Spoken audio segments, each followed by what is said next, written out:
Sunana Muhammad Aminu Bashir. Game da al'amuran gwamnati damu kowa sani ba a iya ba a yaba ba a gama.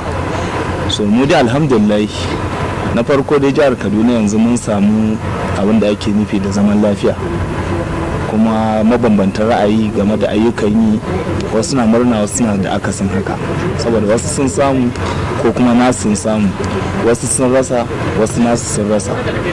To abinda kawai za mu yi sai dai mu musu fata alhairi, saboda zagin shugabanni mu ga al'umma mu yake dawo gare mu, sai mu musu fata saboda wata ran muna wurin ba mu san me zai kai ga irin namu ba. In ka zagi wani ranar naka ba a san wani irin gwaninta za ka yi ba. Da yake nan mu dai matsalolin ma jihar Kaduna bai wuce mu samu yalwan arziki. Me ake nufi da yalwan arziki? Abinda mutane za su iya kaiwa bakin su dan abin masarufi su yi ta mulkin su, a samu hanyoyi masu kyau yadda mutane za su fito da abubuwan su daga gonaki, daga kasuwanni, da kuma kai da komowa na rayuwa.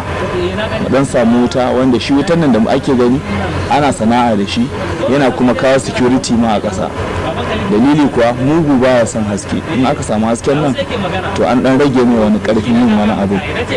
Su kokari dai alƙawaran da suka yi su cika su, ba mu da matsala da haka. In ma wani mulkin ne zai zo duk dai abin ɗaya ne, muna neman dai wanda zai mana adalci, mutane za su ji daɗi.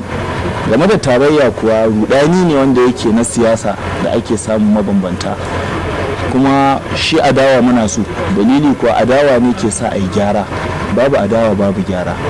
So ni ba na bakin ciki da adawan da ake, amma mulki alhamdulillah an samu dai tsaro, an samu walwala, kuma mutane suna tafiyar da harkokinsu da ɗan ƙanƙanin raɗaɗin rashin zaman lafiya. Yanzu dai babban matsalan da ake samu bai wuce a ce mutane kidnapping da ake yi, sai kuma dan fada na addini ko na kabilanci ko na makiyata da makiyaya.